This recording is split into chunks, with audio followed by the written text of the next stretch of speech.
Hey friends. All right, today I thought it would be really fun to kickstart July off with a little quiz. And obviously, because I'm a writer and I do a lot of writing, I wanted to start off with a quiz about what kind of writer I'm like. Or I think it's like, whoops, that's not the one I was going to click on. I will have a link to this quiz below so that we can share results. We can talk about whether or not we agree with this. I don't know. I think that these quizzes, one, they're fun, really fun for some reason. And two, I think it's kind of good to think a little bit more about what kind of writer we are. All right, drink of choice. Let's jump right into this. What is your drink of choice? Red Bull. I'm not sure exactly what that would say about you as a writer, but it might say that you write really late. Chai tea, surprise me. I don't know what that drink is, but it looks kind of terrifying. Water in a glass, loose leaf Earl Grey, and cheap red wine. Cheap red wine. They don't have a fancy red wine option. And actually, to be completely honest, my drink of choice when I am writing is water in a glass. Anything else would just be distracting, and I'd be drinking that instead of writing. So why would I do that? All right, you are most likely to start a sentence with the rats of hunger gnawed at her belly. He burst into the room waving his gun. Fill in first line here. They say the eyes are windows to the soul, but black, black, black is my soul. In 1928 on the banks of the River Seine. Okay, interesting. This is giving us kind of different types of books, really. We've got a historical fiction at the bottom. We've got this really descriptive, kind of slightly depressing description here. This seems like an action or mystery of some kind. This seems like you're not quite ready to start the book yet, or that sentence yet. Um, they say the eyes are the window to the soul. I mean, this one, I really I might do something like that, but this is going to be the most likely option for me. How do you write in a cheap exercise book? PC, computer, and Word, iPhone, on my typewriter in an attic, in a handmade journal with a fountain pen. You guys, I've always wanted to be that fountain pen writer. And my mom actually does done hours of research on fountain pens. She's kind of a fountain pen professional. I don't know how to say it, but she knows a lot about them. Um, but I've just never jumped on the train fully. I think they're beautiful, but I think that they're just not um they're not my thing as much. Um, I wish I could say I wrote in a handmade journal, but I don't have the time to handmake journals a lot. I don't have a working typewriter at the moment. And I do iPhone only when it's desperate. Like I'm out on a walk and I get hit with this wave of genius um, knowledge or, picture. I do write on my computer quite a bit on my laptop, but I'm going to say probably most often. How do you spend Friday nights? Change my desk. Oh no, it might be true. Working at the local pizza place? Definitely not. Um, Out with my friends gathering research. At a Baroque chamber orchestra concert, seeking the kernel of human understanding at the movies, blockbuster time. You know what's funny is depending on which Friday it is, any of those are true. Like any of those might be the case.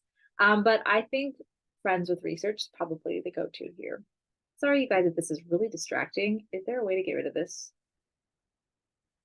Let's get rid of that. All right. Um, what inspires you? Iron Man 3, the New York Times bestseller list, everything. The works of William Shakespeare. Love. My typewriter, cigarettes, and a bottle of wine. Okay. Um, it's kind of a toss-up between everything, the works of William Shakespeare, and love. That just seems really inspiring. Iron Man 3 is fun to watch. Haven't felt massive waves of inspiration off of it. I'm going to say everything because I think everything in life can inspire the books we read, the movies we watch, the things we do, the friends we have.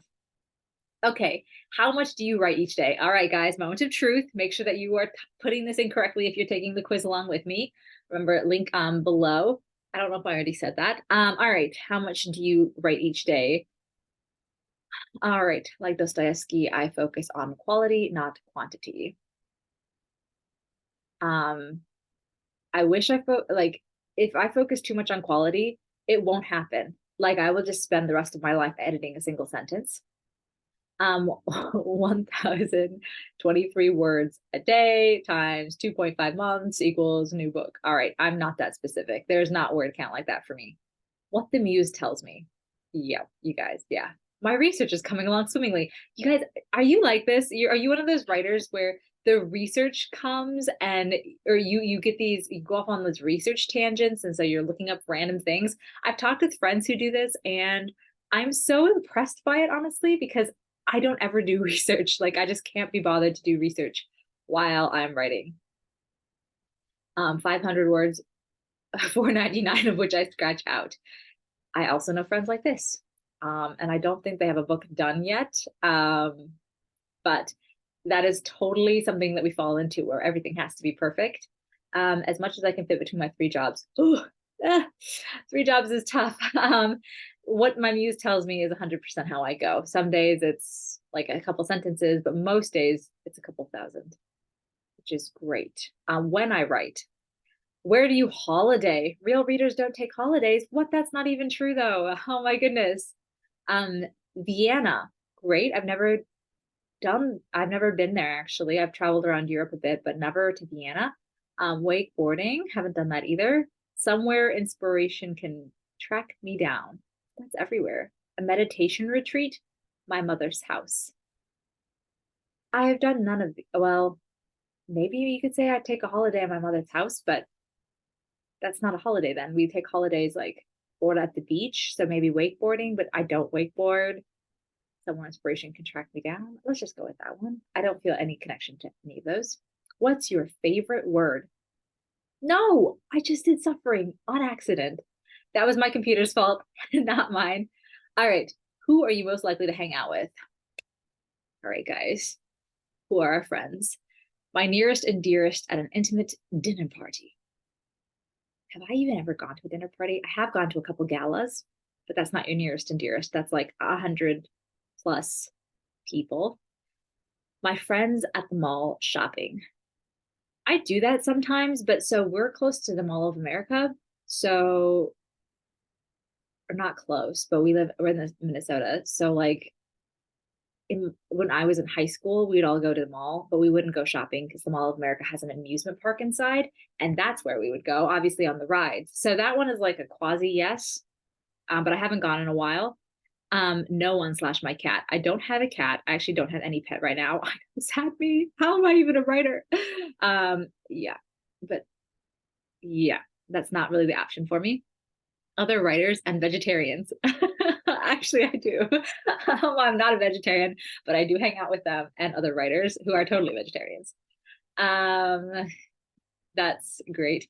Um, my many friends and my fellow watrons. I do like getting big groups of friends together. That just makes me incredibly, incredibly happy. Um, I love big parties. I don't know. I think a lot of writers are full introverts, and I don't know what happened in my case, but I really do like hanging out with big groups of people. I think that once you get the group big enough, you can split off into smaller sections, and you can kind of go around to different people, and you just have a lot of really beautiful conversations. I think other writers though is going to have to win because I'm very, very likely to hang out with other writers. What's your biggest pet peeve? Being misunderstood, people not keeping up with me, never having time for myself, the sun rising each day, trying to squash my vision into an acceptable form, Instagramization of modern society. You guys, I'm so excited to get back on Instagram. I love the sunrise. I make time for myself. Trying to get better at that. Um, I feel like I'm surrounded by really incredible people. I don't ever feel like they're not keeping up with me. Being misunderstood, I feel like it's kind of a whiny teenager thing to say.